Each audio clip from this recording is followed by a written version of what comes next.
Welcome back, everybody, to another one of these things. I call it a quick review, and this is potentially a misnomer, as I don't think I can do anything quickly. So we're going to go through the whole process together. Amazon just brought this. Let me jump in here a few seconds after that intro for this interruption, as what is occurring before you came to light after everything else was already done. So this is the epilogue that is now a prologue, which is during this video, I'm going to complain a lot about this. The steering wheel is one-piece plastic. And if you live anywhere where there's climate of any kind, you're going to hate this. I hate this. It's also slightly beveled to the outside. It's not comfortable. But more important than that, you'll notice there's that little, like a winged pig shape there. That's a square interface, much like, say, an old Traxxas knob has a square interface. Where that comes in, this is a GT5, which used the D-shaped interface. So if you were okay with the feel of a GT5 knob, and I happen to be a big fan of the Kimbros, I'll mention this again, it doesn't go. You can't just take this knob and put it on there. It's a completely different thing. What you also can't do, this is a Traxxas from an old TQ, when they were making big ones. How big? I mean, real big. Like big. Like this is a knob off of a Sanwa M8, and like it would go inside that. These are both D-shape. Has a little bit of the winged pig alignment to it. But if we slap this guy on here, and if you watch the trim arrow, it goes right to 50% and right to 50%, because the model that this is currently installed on is only using 50% of the throw. If we replace that with the Traxxas knob, we can get to about, what is that, maybe 45% that way, and about a little over 40% that way. And if we go to the Sanwa, it's the same story. Because where this stop is not where that stop is. So if you hate this knob, and if you buy a FlySky FS-G7P, you will hate this. It's awful. You have no real off-the-shelf option to just replace it, short of what I'm going to do is I'm going to take this vintage Airtronics knob to a Dremel, and I'm going to take a little bit off of each one of those ends of those tabs until I can get this thing to full throw. Because I don't really have any other choice. I refuse to live with this. And with that said, we now return you to your regularly scheduled marathon of programming. This one's all over the place, I'll just warn you now. This is the new alternative, maybe, to the FlySky GT5, which most of us have, at least one. I think I have like 8. I have since sort of transitioned to the RC4. This is pretty much what I buy for everything. Most of what I have needs 4 or fewer channels. So this is the guy. He's got curves in him. He's got all sorts of great stuff. And they're $60-ish. The FS-G7P is the new release from FlySky. If you don't feel like going out and throwing down NB4 Noble money, as I've pointed out to others, I have 17 rigs. I'm not the guy in the market for a $250 radio, much less like a Futaba $600 radio. So I generally live even in the layer below this. Like a Radiolink RC6 at $69.99 is about where I top out. When these started first appearing on Amazon, $129.99 for the FS-G7P. They're now $89.99, and there was like one of those weird Amazon things. It was like an 8% off coupon. So I had some store credit from returning some stuff that was either bought improperly or just didn't do what it was supposed to do. So I got this guy for less than $89.99, thankfully. Oh, what's this? We find out together. It's the receiver. That's a strange box for the receiver. There's a lot of, look at all those. That's a lot of stuff in there. The way I work a new radio is I make every effort. I didn't even... Unless there's a manual hidden somewhere. I was going to say, I make every effort not to read the manual. There it is. Because the thing should just be primarily intuitive. I should get to turn the thing on, get it paired up, get it running in whatever rig I'm going to install it in without having to consult paperwork. So let me give you the first impression, as we're in the zone of first impression, as I just took it out of the box just now. It feels weird. I'm going to go with weird. Let me grab a GT5 for the direct side to side here. So here is a GT5. You can see the difference here.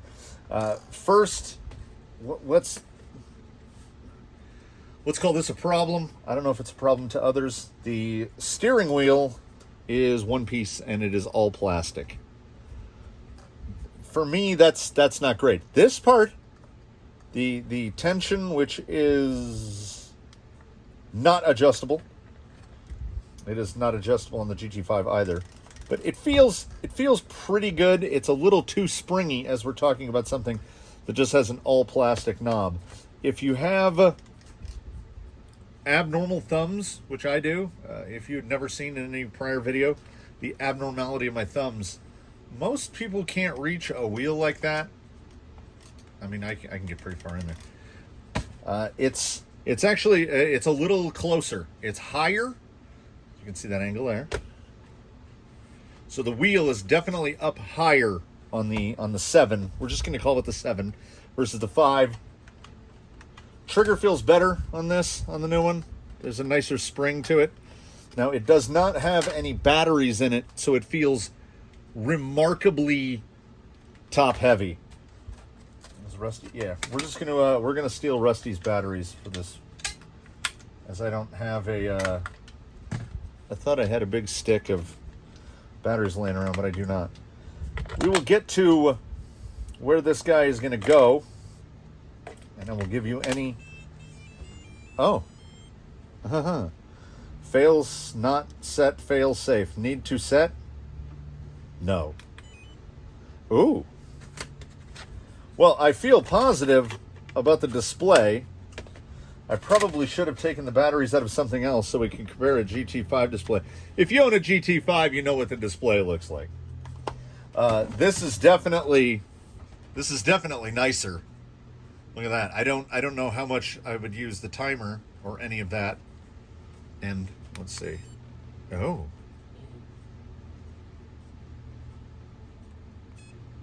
Oh, I don't know what I'm doing. How do I go back? Oh. Yeah, okay. So, in terms of... Yeah, so there's what you've got on a GT5 with the... But this is intuitive, right? Because this is just a regular jog shuttle. You press it to go in, and then to exit, you push back. Now, in this guy, we don't appear to have any of that. So, is it a joystick? Oh. All right. What's this? I don't know what that is. What are these? Oh, this is a button. I don't know what it does. The placement of the switches for someone with hands my size, SW3 is this guy back here. That is essentially unusable for me. Like, I would have to do it with this hand, and the movement is very herky-jerky. I don't know how to get in or out. I haven't figured out, like, there's no button to send me back. So I'm in, okay. I can't tell if I'm pushing down or side to side. Okay, this side doesn't appear to do anything. Pushing down goes to that, but then tapping doesn't do anything. So initially, before this is hooked up to anything, I would already, like, they had done this so well. If I wanna set an endpoint, I just highlight endpoint. I go to there. I go to steering. That's one side. That's the other side. I dial it like this. It's set. I leave. That's the kind of intuitive operation that I would like. So say I want to pick this thing up and I want to change my steering endpoint. Steer mixing, timer, model, system set. Okay. Set. Then down. Nope.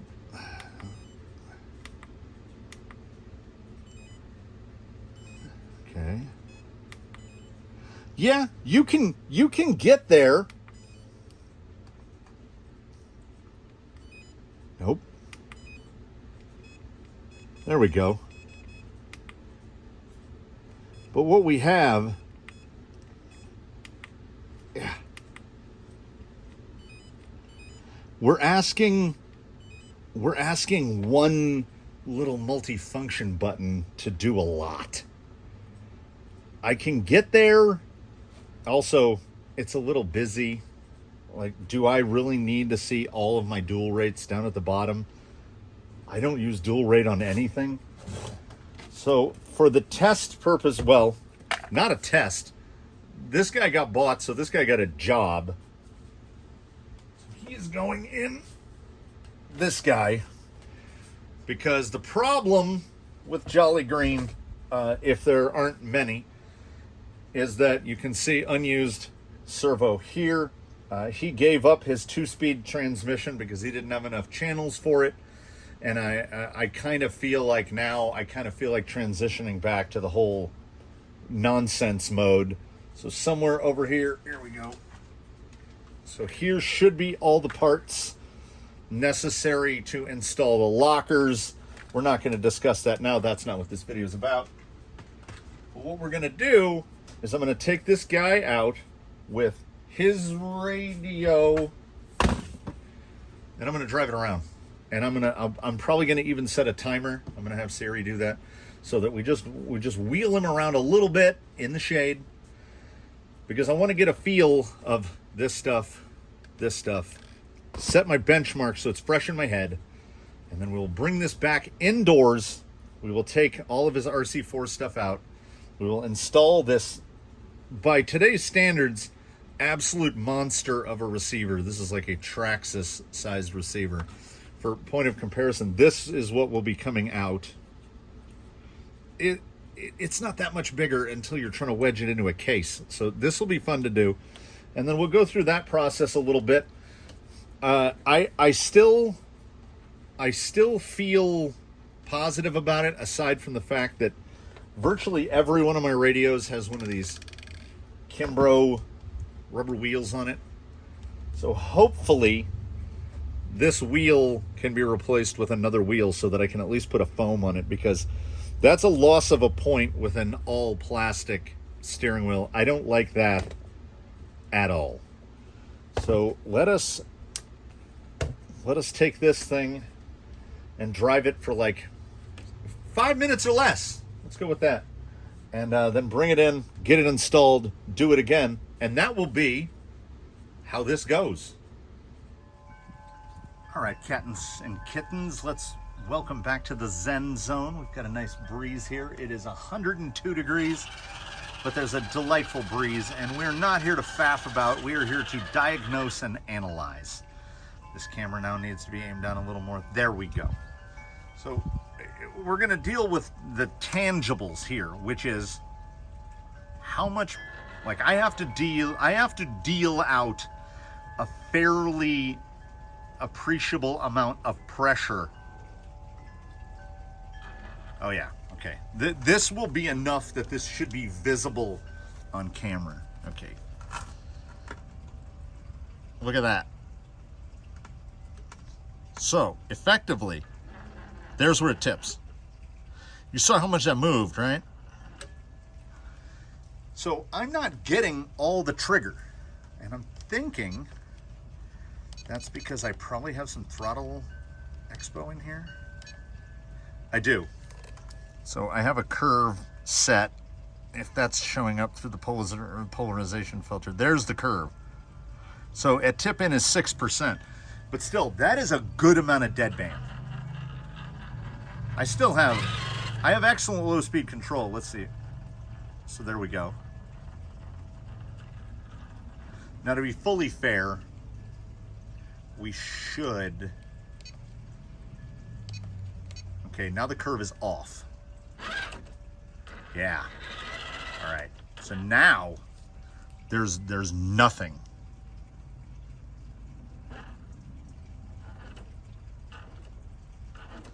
Like as soon, I can feel the trigger hit the mechanical switch and then it starts to move. So is this manageable? Yes, but there's a very, so a big point of the new FlySky is, can I duplicate this? I would optimally like less deadband, but the same amount of low speed control. I consider the RC4 to be the 10 standard of radios. It is under $60. It has programmable parameters above and beyond that of certainly any RTR radio and most entry-level radios. Like I had mentioned, I own at least 8 FlySky GT5s. I think I'm approaching, I think I have 5 RC4s. For me, the new 7 from FlySky has to be at least as good as this. So some stuff should be the same regardless, like drag brake, things like that. That's the speed control. Low speed control, I can get to there. So this is the stuff I'm looking for. Ease of adjustment and stuff like that, already, it's, I'm going to say it's already not as good. And that's without bringing the 7 out here yet. I don't think the 7's adjustability is as intuitive as the Radio Link, or certainly not as the GT5. But we will see. Because moving through adjustments on the RC4 is something I will show you a little closer, and to give you a better comparison between how an RC4 or RC6 from Radio Link work compared to the FlySky. So far, I haven't seen any deal breakers with the FlySky. I can even get my head around the fact that the knob is all plastic, but it's going to have to feel as good in the hand and give me at least, at minimum, the amount of fidelity and control that I can get from the RC4 that's in my hand right now. That's what it has to do. Because typically, the 7 is, it's effectively 50% more expensive than a 4. But you might say, well, a 4 is only 4 channels. Well, you can get an RC6 for $69.99, so it's $20 more than an RC6. I guess what we're here to answer today in the quick review, which is looking at it as minimally as possible, is the new FlySky 7P worth $20 more than an RC6? Jolly Green is back. He's ready to have his receivers exchanged. I did indeed resort to the tiny manual, just to find out if the transmitter and receiver came pre-bound. Unsurprisingly, they do. And it does tell me right away that up is page up, down is page down. Left is cancel or back, and right is forward. So again, I understand people want to have like oh, look at this little thing. But it's really not. Like it moves around in all directions like a joystick. You can kind of see the joysticky action. But there's only like there's nothing up there. It only has 4 buttons. It doesn't go in a circle. So it loses some intuitive points for that. Also, and I'm probably going to have to hold a still of this. From the side, we go 1, 2, 3, 4, 5, bind BVD/VCC. I don't know what that is.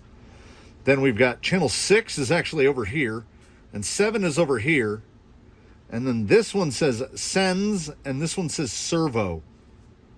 I don't know what any of that means. I don't know what that means. So we might have to get to it. We might not. Like I say, some of the functions are things that most people don't need. As I've mentioned, most of my rigs... Oh, and here we go. Oh, there we are. Thank God. It does have that. That's very important because we need to know signal to the inside, which is the opposite of how the radio links are. Because I don't want to have to fuss with figuring out what goes where. Oh, this is the all black Hobby Wing plug signal. So I'm going to get this plugged in, and then we're going to fire this thing up, and I'll be able to tell you fair quickly how it feels on power up. And I can cancel the... Oh, I will mention this. Before we go to power on, I will mention that the fail-safe, every time you power it up... Oh, well, we can just show it right here. There's the tones. Not set, fail-safe, need to set. So I generally know what a fail-safe means, but let's see what it means in the case of the FlySky FS-G7P. For a bus signal, such as PPM, iBus, S-Bus, a single or several of these channels are not allowed to be in no output mode. The actual signal is held at the last output value when the channel is set to no output mode. Because the S-Bus's signal information contains fail-safe flag bits, the fail-safe settings of each channel are communicated to subsequent devices by the fail-safe flag bits. If the connected devices support the fail-safe flag bit analysis, the fail-safe values set for each channel or output after out of control. That, I felt like I just read Greek. What does that mean? And why does it default to no? So intuitively, I must say, you would think, well, I push that way and then push to enter. But no, that's back. So I have to go... If that just canceled it. So every time I turn this thing on, tones, not set, fail safe, need to set. Do I go up, down? You can't push down to go left. Like, I'm that guy that plays video games inverted because you pull back on a plane to go up. Kids today don't understand that. In no universe do I pull down to go to the left. I could just hold it sideways, I guess. These are small complaints, but at the end of the day, if something is truly bad, we can appreciate it for its badness. And if something is truly good, we appreciate it for how good it is. But when something has these little things, like I don't own a Spectrum radio, because the Spectrum menu navigation is like how you torture someone to make them give you information. It's awful. Please, FlySky, don't Spectrum menu me. At least let me...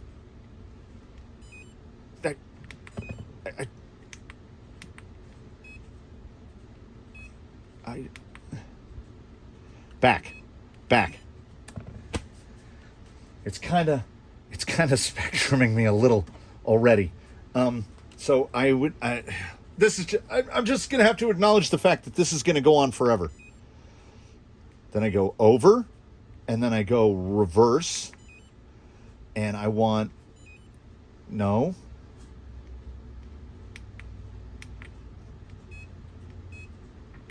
No.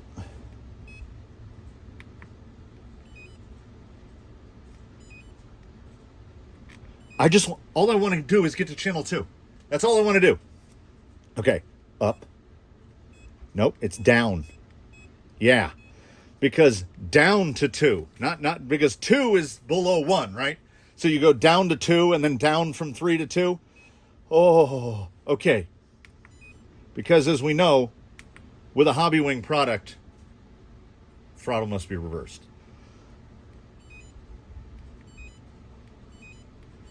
Okay, I'm out. I'm out.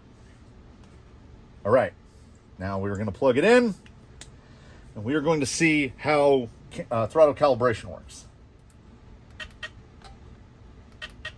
All right, we got there. So now we'll see first throttle tip in of the 7. Oh, okay. Okay, it's super, like we're talking no deadband. Like as soon as that, but it's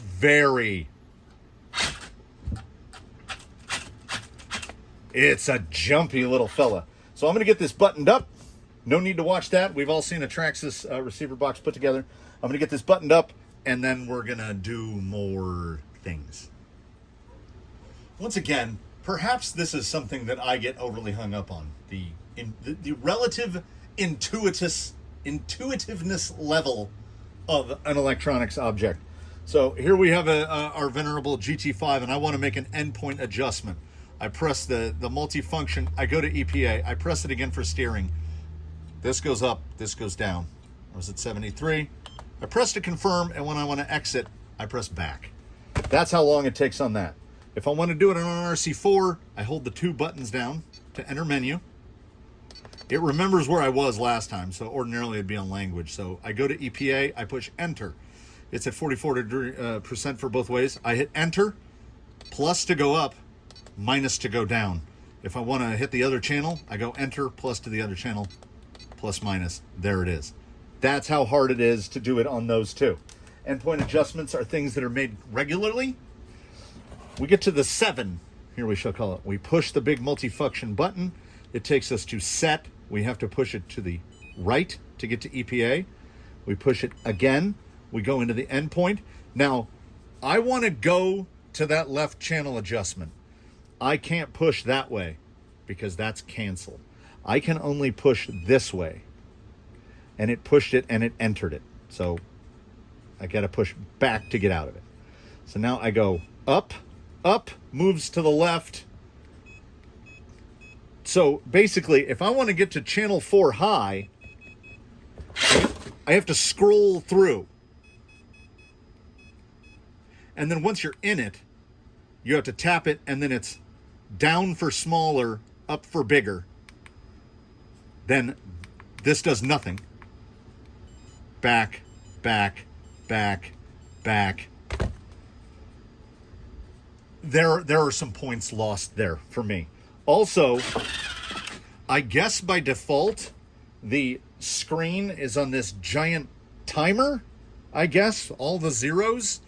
I haven't figured out how to mess with that yet.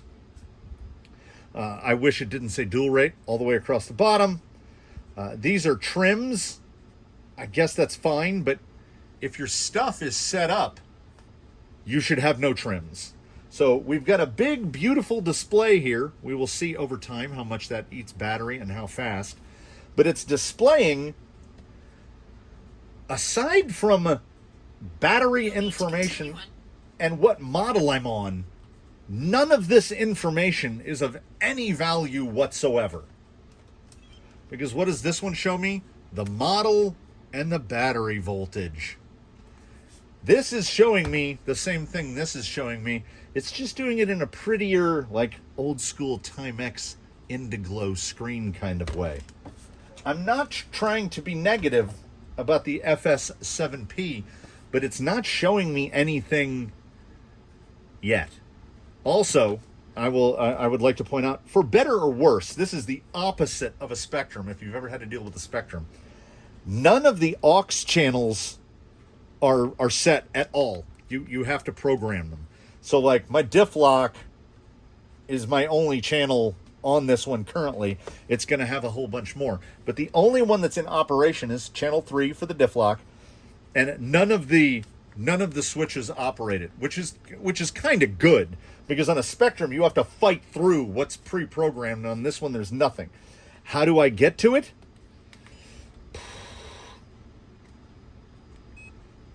Okay, there we go. Then now, okay. Now I've gone to aux channel. Do I push to enter or do I push to the right? Enter. Channel 3, type. Oh, then this is up, down. No. Switch. Okay. Control, all right. Nope. I want switch. Control. Where the hell is switch 1? Oh, it's this one. Oh, I don't hate that. That's not a bad spot for that. I think we'll go with that. But I can hear the servo being angry. I think, against my own best wishes, I'm sort of starting to get used to the, is this going to ruin me for everything else? Push left to go back. Left is also, and what is it? Up is forward and left is down. Okay. Nope. Oh, and also I would like to point out, if you hold the jog down, watch how fast this thing will go through trim.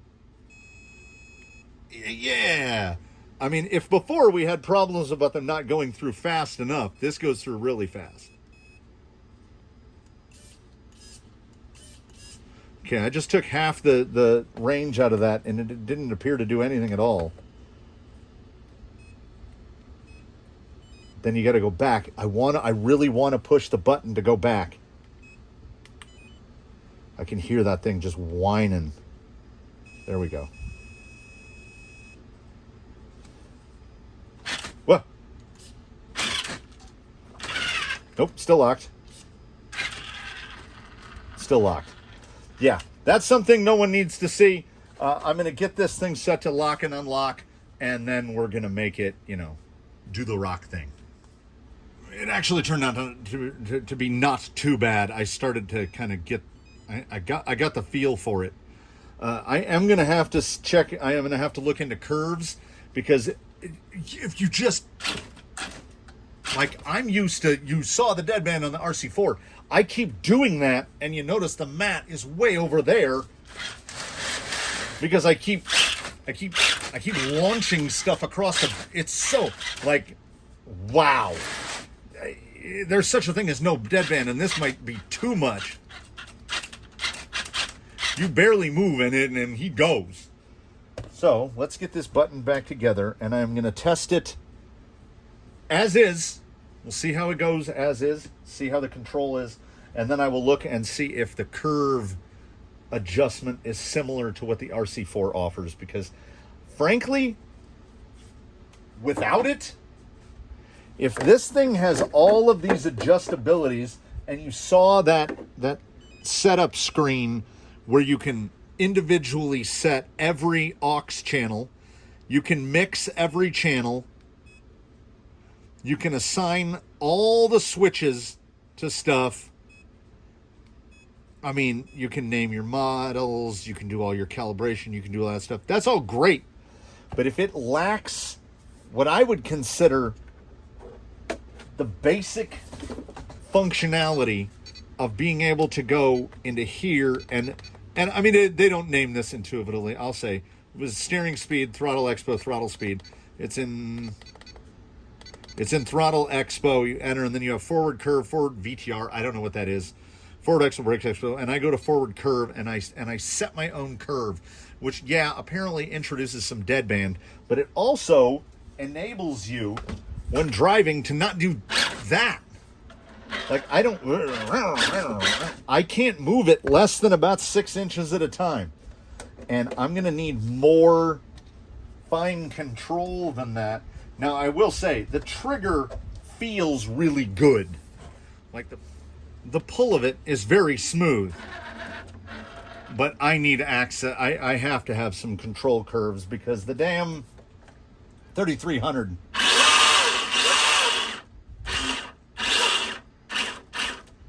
It's just too poppy. Also, in terms of build quality, I would like to mention, I've accidentally, like, see how it has 4 little feet? I've accidentally cut, there it is. I've knocked the battery door off twice. And the battery door on a 5 isn't great, but it doesn't do that. Like, you got to push down and back to get the battery cover to fall off. The battery cover on a 4 just falls off. I have a number of them that are taped on. This is what you get sometimes in the $60 radio market. So this, it just, there's a hook, but that hook does nothing. This thing does not. If you're going to take this out in the woods with you, put some tape on it. Otherwise, it's just going to fall off. So let's drive it. Let's see how that feels. Let's see if I can sit in the heat and figure out if and how the throttle curve works. And then we'll call it an episode. We return to the zenful place in the relatively short amount of time that has passed. The wind has all but stopped and the temperature has risen from 102 to 106. So let us keep this brief. Now see, this is this a hobby wing thing? Can I? No, I can get the slow, but if you'll watch. See that? See the lurch?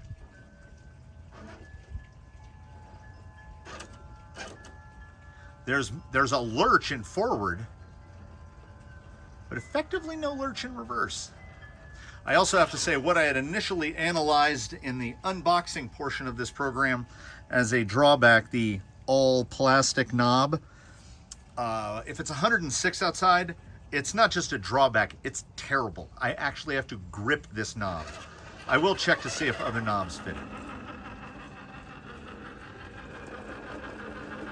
I double down on the statement that the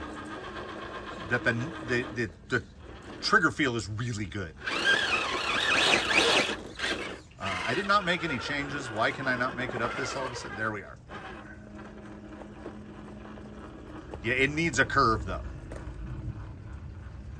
And that knob is so slippery. Like, it is slippery. Were you to attempt to remedy it for as little money as possible, I suppose you could just stick some, put a couple wraps of hockey grip tape over it, but I don't want to do that.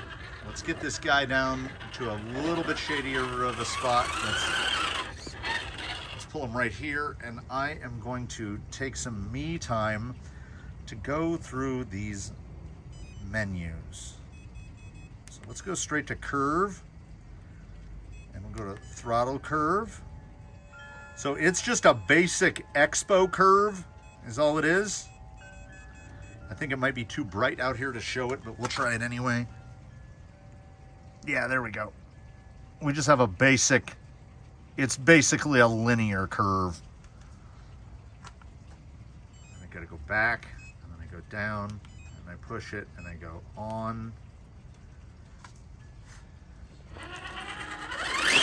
Yeah, I can tell at first tipping it, yeah. See now? The nose was rising every time I would tip in the throttle before. Do I wish it had a point adjustable throttle curve? Yeah. That wind is hot, but it feels good. And see with that curve, remember, not too long ago, I said, how come I can't make it up this? Drive straight up. Just that amount of curve. What a difference.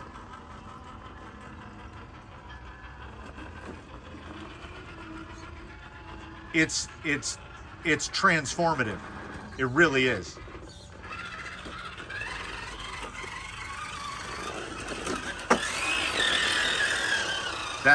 that is measurably better. Even with it just being an expo curve and not a point-by-point curve. Oh, that's gonna get bad. So you know what? It is really, really hot. I don't know if I need any more than that. Let's see here. Real low and slow.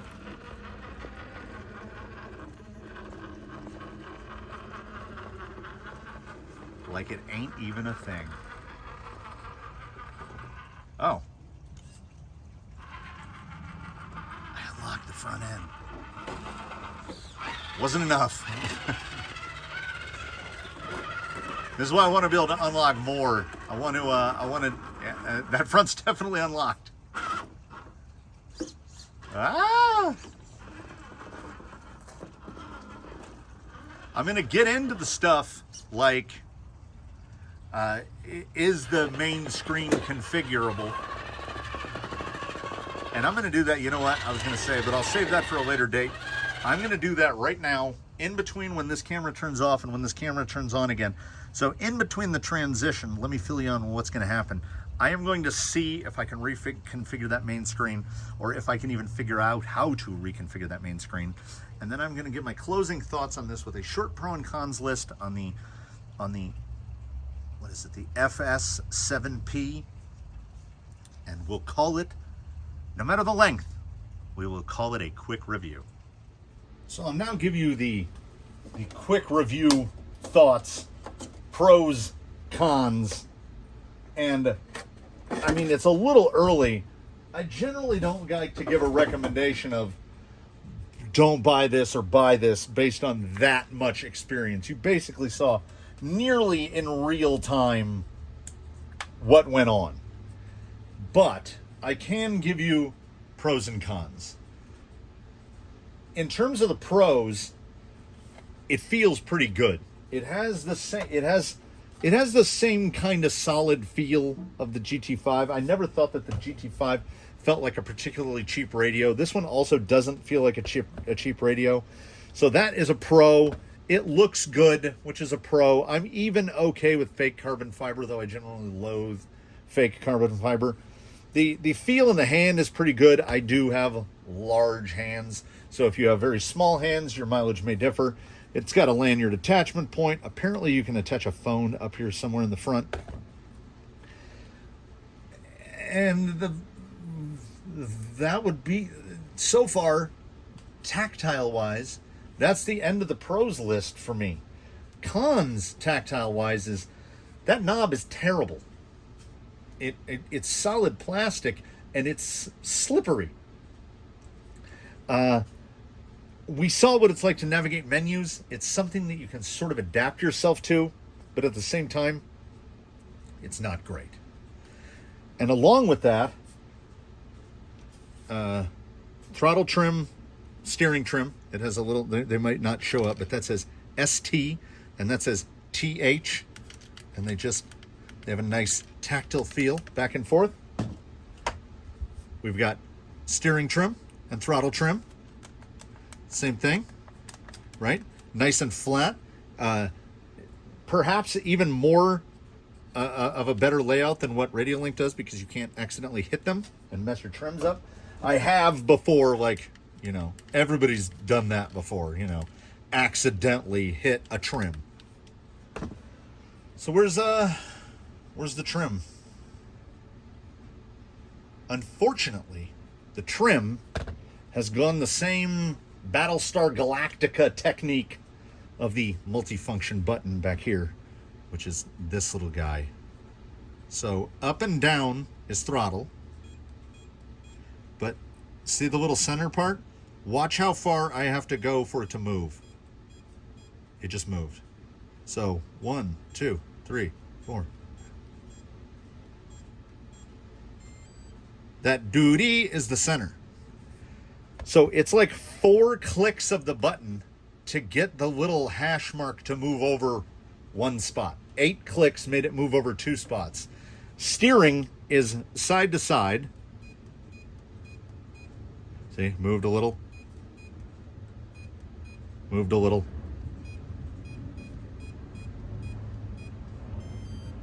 And it's also a button. But clicking it doesn't do anything. So ergonomics wise, like this feels pretty good. That's pretty nice. Nice little spring-loaded alloy button. But this is a button, and the thing right next to it is a rotary knob.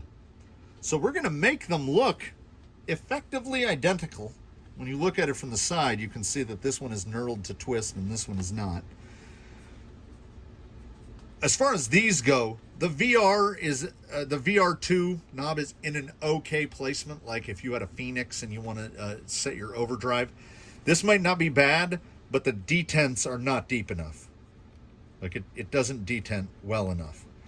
It works much better on this guy where the channel 4 is locked to it, but you've got pop, pop. So like on my Phoenix, I have big overdrive over there, small overdrive over there.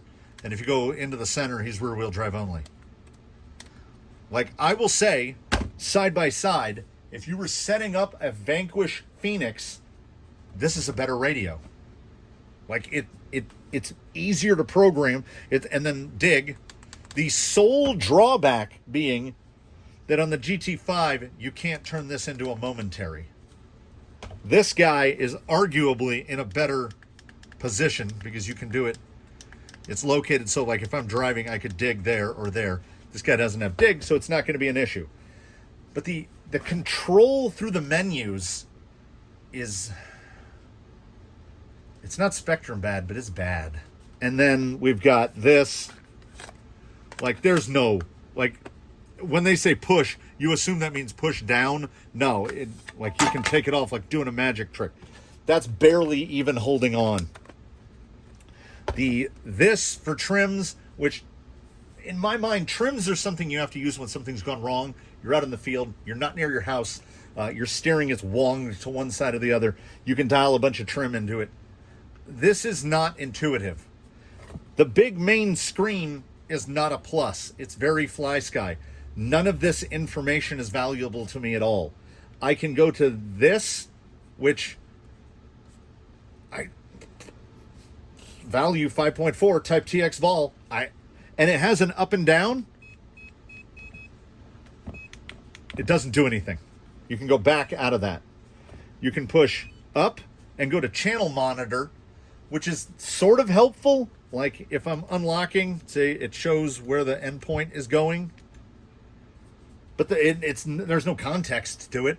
I don't know what it means. I'm going to have to make up some sort of mnemonic system to remember, like, is that locked and is that unlocked? So locked down means it's locked. It's a lot. This does not move forward enough in the future from this. I mean, these things now are $70, and I'm not buying one of these for $70. But same token, had I had to pay what it costs instead of having some Amazon credit and an 8% off coupon from whatever seller was selling it, if I was paying $89.99 for this, I would buy another one of these. And if I had 6 channels that I needed, I would buy an RC6. I don't see myself in a situation where I'm going to need 7 channels. And were I to need 7 channels, and this guy was the option for it, it's not a terrible radio. It's not bad. And also, if your throttle has to be reversed for a hobby wing, it goes backwards. Like that should be brake, and that should be anyway. It has enough little stuff that it would chip away at me, but it's going to stay here and it's going to remain in service, and we're going to see how it goes over time. And there are things like I've gone through the manual a little more. Plays a little tone. There's stuff I can't do, like dual rate steering, throttle brake. Those are going to be 100% forever. So a quarter of that display is already not used. I will put his model name in there, and it looks like you have 8 characters. It would be nice if the 1: was a character, but it's probably not.